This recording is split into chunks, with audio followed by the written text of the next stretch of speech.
Assalamu алейкум. Кытайда мындай бир саясат бар да, өздөрү жумуштап, бала бакырасын багып аткандарды мамлекет колдойт. Жыргагандан жылкыч болупмунбу дейт. Азыр көпчүлүгү оңурулда отуруп алып таксовать этип атат. Эми жыргагандан эмес да, завод фабрикалар иштебей атса, экономикабыз азыр деле мындай өткөл мезгилден өтө эле кыйналып турган учур, кымбатчылык, геосаясатты көрүп атабыз, пандемиядан кийинки доор. Айтор аяга барсаң атың өлөт, бул жака барсаң өзүң өлөсүң деген заманда анан шарт эле кесип салып, ошончо адамдын ырыскысына бир кыянатты кылбайбызбы? Бул бир, экинчиси лицензияны киргизсек эле кырсык азайып кетет, авария азайып кетет деген кандай бир логика, кандай байланыш, кандай аргументиңиз бар? Нуржит Кадырбек, сиз туура айтасыз. Бул лицензияны киргизгенде биз жанакы ушул мен пример катары айтып кетейин. 2021 жылы ушул Бишкек Ош каттамында бараткан ушул степ вагондогу жараныбыз Бишкекке элдерди алып келип, кайра кетип түнү менен бул уктабай, кайра ушул заказдарды алып жолдон кетип баратып, жолдон ошол уктап кетип, встречный машина менен сүзүшүп кырсык болуп эметкен.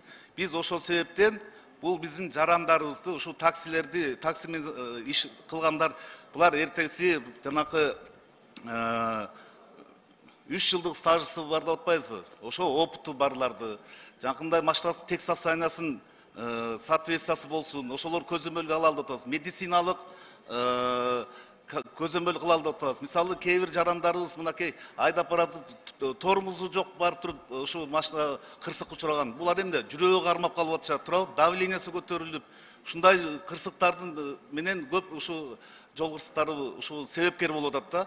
Ошон үчүн биз ушунун бардыгын тең, ушу жарандар, эл ташыган жарандарыбыз ушулар. Ушул бардыгын тең биз көзөмөлгө алып, ушул бир тартипке келтирели деп атабыз. Бул жерде алардын эч кандай башка эмес жагынан ушмелет эте турган биз эч кандай эмес жок.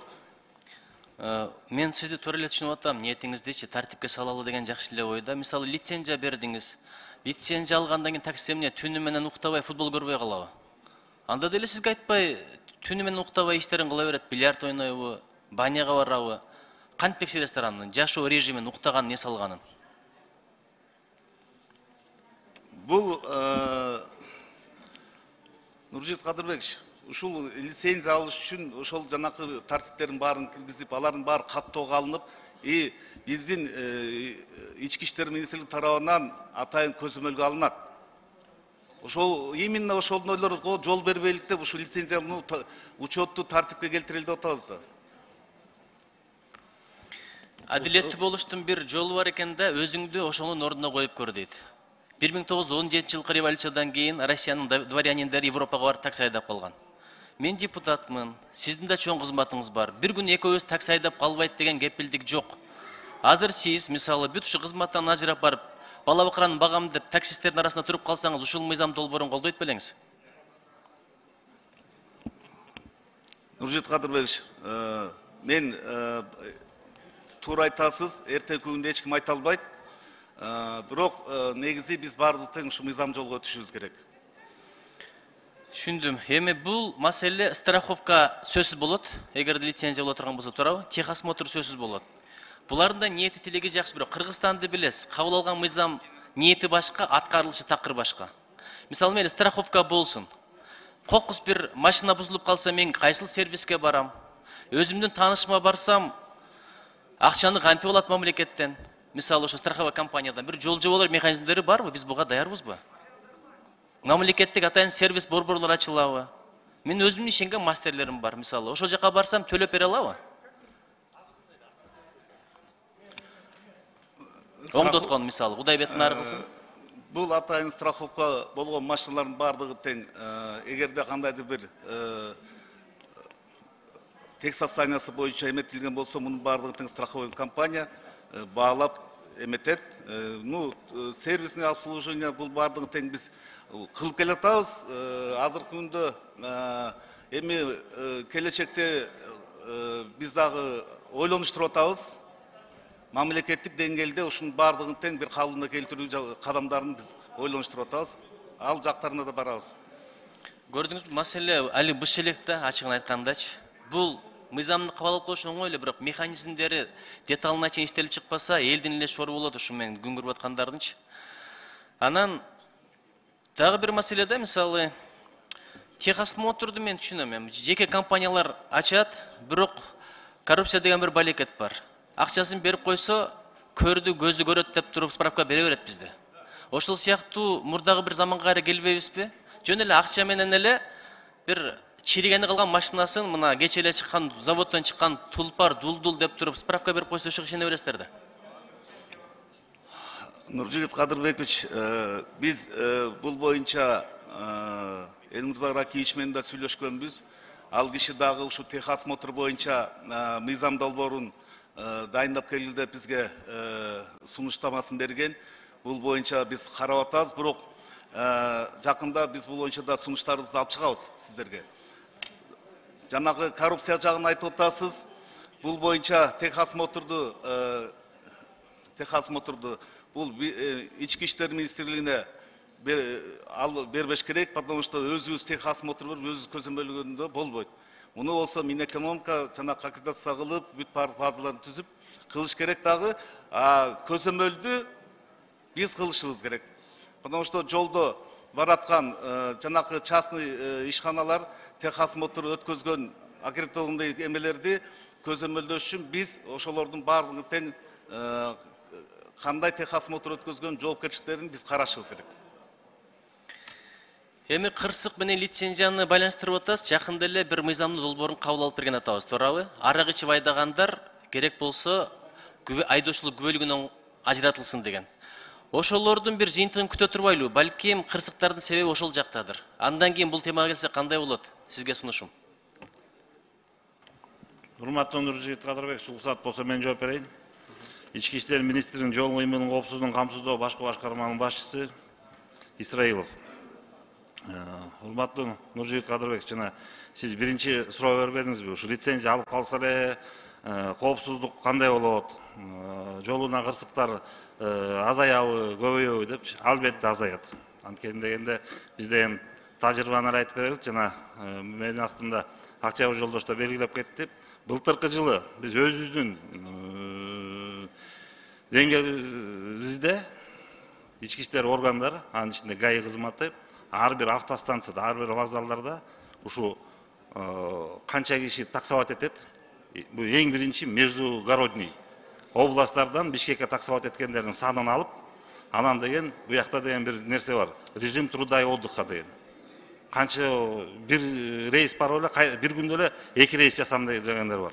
Ошолордун баарын контролго алганга аракет кылып, 77 атайын журнал ачып, 77 точкадан.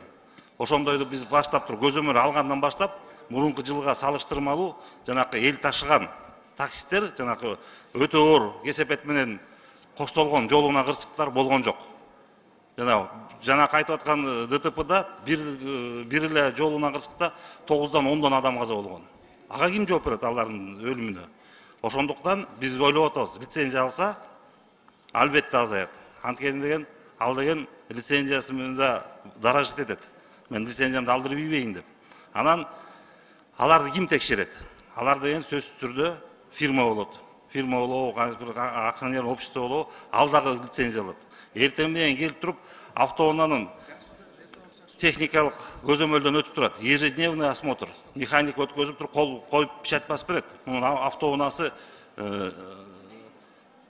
айдаганга жарайт деп. Тормозу иштейт. Дөңгөлөктөрү таза, фаралар иштейт деп. Анан деген сөзсүз түрдө врач-наркологдон өтөт. Жана сиз айтып атпайсызбы, түнү менен эсе. Түнү менен уктабай калган кишинин давлениясы чоң болот. Эми өздөрүнүн эмеси бар, медвед Рапопорто деген бар, зрачоктор расширен, аларды текшерип туруп, аларды рейстен снимать этип салат. Ошон үчүн эртең мен рейске чыга албай калам деп туруп, 8 саат иштегенден кийин болбойт. Бул сөзсүз түрдө жолуна кырсыктарын именно ушу айдоочулар ташыган автоунаалардын катышуусу менен кескин түрдө азаят. Анткени биз деген жана мен жогоруда айткандай, өзүбүздүн деңгээлде эле эч кандай лицензия жок эле текшерип баштаганда ушундайга келдик. Мындан дагы жакшы болот. Жанакы оң рулду автоунааларга берген өзү туура эмес болот. Анткени дегенде бул өтө кооптуу. Анткени деген бул мен жогоруда айтып кеттим, өтө оор кесепеттер менен коштолгон жолуна кырсыктардын 60%-ын оң рулду транспорттор берет. Ошонун ичинде өлгөндөрдүн да 60%-ын оң рулду транспорт берет. Өзүңөр билесиңер, же обгонго чыга албайт. Эң биринчиси ошо выезд на встречную полосу, ошондон көбөлөт да. Ошондуктан биз ага бергенден азыр бере албайбыз. Бирок бул мыйзамды кабыл алсак, ооба, сиз айткандай переходный период керек. 1 жыл болобу, биз жарым жыл деп келгенбиз. Бияктан Марлен Абдрахманович кулуардан сүйлөшкөндө да 1 жылга чейин болот деп жакшы болот деп айтат. Анткени деген ошо машиналерди сатып туруп, оң рулду автоунааларын сатып, сол рулду алганга. Азыркы күнү деле биз деген белгилеп бериш керек, закон автомобильдин транспорте бар, ага деген оң рул менен таксовать эткенге болбойт. Бирок бизде деген такси нелицензированный вид транспорт болгон үчүн биз деген аларга эчтеке кыла албай атабыз. Рахмат.